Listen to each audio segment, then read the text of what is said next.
It looks like the first coach is about to get fired this season. We gotta talk about that. Plus, we gotta talk about Zion Williamson and how the 6 to 8 week report was a lie. This man is not coming back anytime soon. We gotta talk about that, and we also gotta talk about Trae Young admitting that he is annoyed of hearing and having to answer questions about Luka Doncic. All of that plus a few games to go over. That's a look at what we gotta talk about today. But with that out of the way, yo!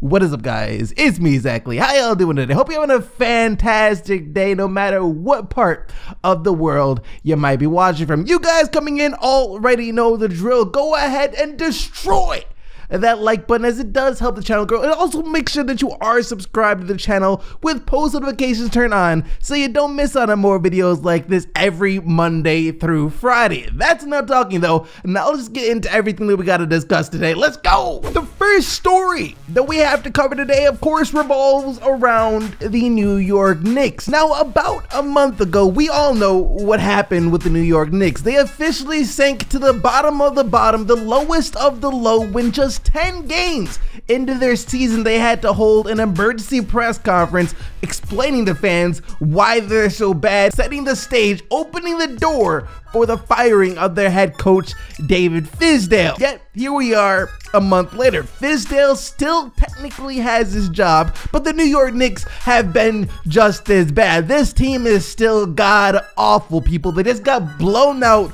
by the Milwaukee Bucks a couple of nights ago. And because of that, and because the Knicks haven't been able to turn their season around, we now have a report from someone within the New York Knicks organization saying that the Fizdale firing is most certainly coming soon. Listen to this. David Fizdale's tenure as head coach of the Knicks could be nearing a conclusion, Ian Bagley reported Tuesday, as one anonymous member of the Knicks organization is expecting management will fire Fizdale soon. Like I said, the writing was already on the wall immediately after the Knicks held that emergency press conference in the first place. Now, this is a bad look for the New York Knicks because you're blaming the coach for something that really is out of his control. Look at the roster the guy has. The guy is trying to win games with a 6 power forward roster. How is he supposed to do this? Marcus Morris has been their best player. Now, shout out to Marcus Morris. He's been balling, shooting over 50% from 3 this year.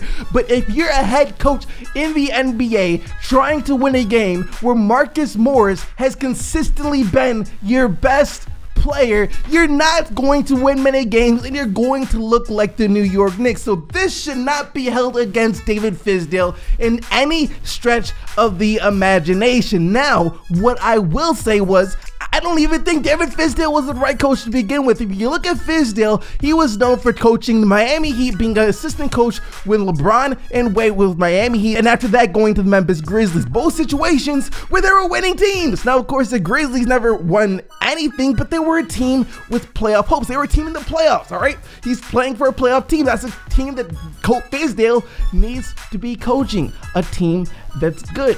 A team that's trying to win, a team that's already established a winning culture, all that other stuff.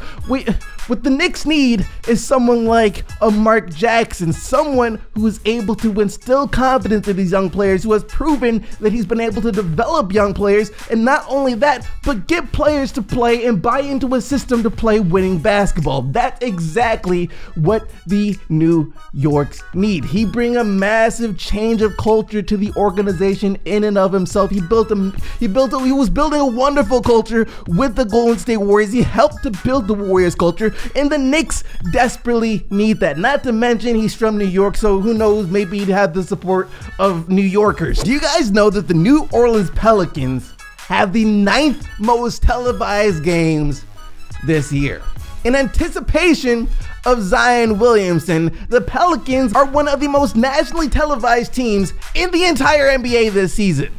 All because of anticipation for Zion Williamson. Of course, Zion Williamson preseason looks fantastic. The game he's able to play. I mean, the dude, he's bullying grown men out there. He's a rookie straight up bullying grown men and veterans that have been in the NBA, bullying other grown men and veterans.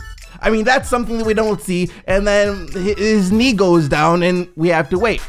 We're told 6 to 8 weeks, and no big deal. He should be back around December, no big deal. Nah, he ain't coming back around December. Zion Williamson is still not close to making a return. All right, so we got a couple of articles out regarding Zion Williamson just this morning, but the main point of both of the articles is this: the dude's making progress. He quote unquote turned a corner in his recovery process recently, but he's not about to come back. The New Orleans Pelicans are not bringing Zion Williamson back. The 6 to 8 timeline week is out the window. Now it's just, you know, we're just playing it by ear. We're going to see where this goes. It won't be too much longer until people start to question, will Zion even play this year? Will the Pelicans even play Zion this year? Does it even make sense for the Pelicans to play Zion Williamson this year? And in my mind, maybe not, because here's the thing. You're the New Orleans Pelicans. Let's look at your history. You got Chris Paul.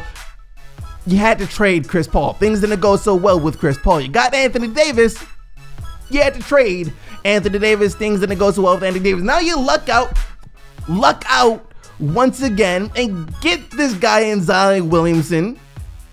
And you can't afford to mess this one up. You cannot afford to mess up with Zion Williamson after you fail with Anthony Davis and after you fail with Chris Paul. And the problem for the Pelicans has always just been getting talent besides the guy.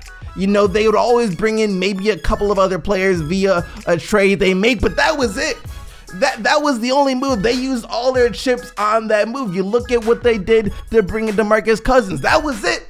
That's all they could do. After that, there were no more moves to be made for the Pelicans to try and get better with Anthony Davis, and now he's on the Los Angeles Lakers. So for the Pelicans, if you're looking at them this year and you're seeing how much they're struggling without Zion, about to be a team in the lottery, I'm saying let it play out. Maybe even look to move a guy like Jrue Holiday and JJ Redick. Get to the bottom. Get as low as you can and stockpile on all of the young talent. Even if the young talent doesn't fit together, you got assets. Because New Orleans, once again, you cannot afford to mess this up. One of the biggest, actually in my mind, the biggest thing that we have to talk about today is Trae Young's comments on Luka Doncic, because it just gave us a big insight to the mind of Trae Young. But before we get into that, we do have some games to go over from last night. And the first one being the San Antonio Spurs. Technically, they might have beaten the Houston Rockets. That's still be determined, actually. All right, so right now the final score reads 135 to 133. The Spurs win in double OT after James Harden is called for a charge with just 0.4 seconds remaining. Lonnie Walker, a guy who I was really high on coming into the league, scoring a career high 28 points. But here's the thing, in regulation, a dunk that James Harden made and it just like went in and out of the hoop, but technically it was a make, didn't count, meaning that the Rockets should have had 2 more points than the Spurs at the end of regulation, so there shouldn't have needed to be an overtime, meaning this is up to the NBA now to determine a couple of things, whether they want to do anything at all, which I'm sure they will, which they would have 2 options: either just award the Rockets the win since they would have won in regulation technically and it wouldn't have went to double overtime, or they could have the 2 teams meet at a later date and play out the last 7 minutes and 40 seconds of the 4th quarter. So that's one of those options, and honestly, if I think you're going to do that, I'm just saying just give the Rockets the win, because that's a whole hassle just to play 7 minutes and 40 seconds of a regular season game that probably won't even mean that much by the time this season is all said and done. Jimmy Butler might not be a superstar. A lot of people don't classify this guy as a superstar, and myself included, since he doesn't have that necessarily superstar aura in terms of national recognition. But the guy is one of the hardest playing and best leaders that you could have, especially for a team like Miami. He is tailor-made to play for this team, and he showed it yet again yesterday. Man took over in overtime of a very good game between the Heat and the Raptors to get the Heat the win. 121 to 110 the final score. Butler finishing with a triple-double of 22 points, 13 rebounds, and 12 assists, as the Heat are still one of 3 undefeated teams at home. The other teams being the Celtics and the Sixers, and actually they're going to be taking on the Celtics in Boston tonight. It was a battle between the top 2 seeded teams in the Western Conference last night between the Los Angeles Lakers and the Denver Nuggets, and I think a lot of people had the Lakers pegged to win this one coming into it, especially after how they lost to Dallas their last game. They were definitely going to be looking to bounce back, and they did. 105-96 the final score. Anthony Davis and LeBron James 25 points each on the night. Can the Western Conference newly appointed player of the week, Carmelo Anthony, help the Blazers upset the Clippers? No, I guess he can't. Only 2 of 9 shooting from the field for Anthony at 9 points tonight, and the Clippers steamroll past the Blazers 117-97 the final score. Montrezl Harrell continuing to prove why he should be the 6th man of the year this year with 26 points and 9 rebounds off the bench. Luka Doncic, you know, if he's not breaking a league record, he'll just break one of his own records, I guess. His last night, not scoring 33 points just was enough for Doncic. He had to have a career best 18 rebounds as well in the Dallas Mavericks 118-97 win over the New Orleans Pelicans. We're going to be talking about Luka Doncic a little more though, so we're going to just move on. The Detroit Pistons beating the Cleveland Cavaliers, 2 back-to-back 30-point wins for Detroit, 127-94 the final score. Blake Griffin unconscious from beyond the arc, 6 of 7 for 3 for 24 points, and Drummond just stuffing the stat sheet to the fullest. 17 points, 14 rebounds, 4 assists, 5 steals, and 4 blocks for him on the night. And the last game that we have to go over is the Orlando Magic beating the Washington Wizards, spoiling the night of Bradley Beal, who dropped 42. Evan Fournier back-to-back 30-point games with 31 on the night. You know, it's so funny because maybe a week ago I made a video mentioning the rivalry between Trae Young and Luka Doncic, and I was talking about how Trae Young's time to shine hasn't been necessarily quite yet. You look at Luka Doncic and Trae Young, both these guys in their 2nd year in the NBA, both doing amazing things for their teams, with Young putting up 28 and 8, and Doncic of course flirting with averaging a 30-point triple-double. Both extraordinary young talents, and you can't fault either team for wanting these guys on draft night.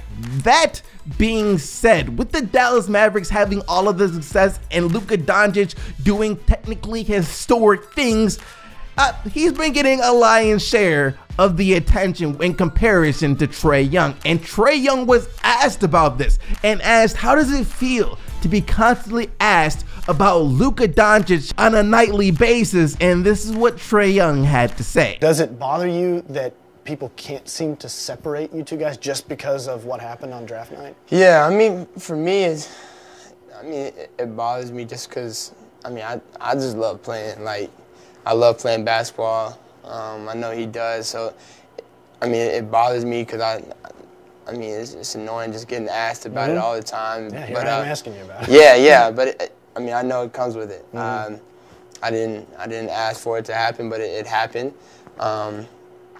So I think that's just it's what comes with it. It's 2 totally different situations, 2 totally different players. Playing well, I'm playing well. Just let it be. So for me, it comes with it, but it gets annoying. It's just about winning. It's 100% about winning. Once again, the Dallas Mavericks have been surprising people. No one was expecting them to be as good as they have been. You combine that with Luka Doncic doing what he's doing, and of course, people are going to be talking about Luka Doncic a lot. Trae Young's Hawks were like 11-5 or something, or 12-5 in the Eastern Conference. Trae Young would be getting a lot more love too, but the reality is that he's not. And it's kind of sad because I like to see what the Hawks will be able to do with John Collins. They were good when both Trae Young and John Collins were playing, but of course he just got suspended for 25 games. Curious to know what you guys think about this down in the comment section below though. How do you feel about Trae Young saying that he's tired of hearing all of these questions and hearing everyone talk about Luka Doncic? Let me know that. Also, let me know what you think about Zion Williamson not returning and how the Pelicans should play that, and also the Knicks about to fire David Fizdale. Let me know anything and everything down in the comment section below. But all of that being said, thank Thank you so much for watching. You guys already know that you are the real MVPs. Before you go, once again, make sure that you did smack that like button and that you are subscribed to the channel. Today is Wednesday, meaning that tomorrow is Thursday, meaning that I'll see you guys then. But until then, keep getting the buckets, Team SDC, and I'm out of here. Peace!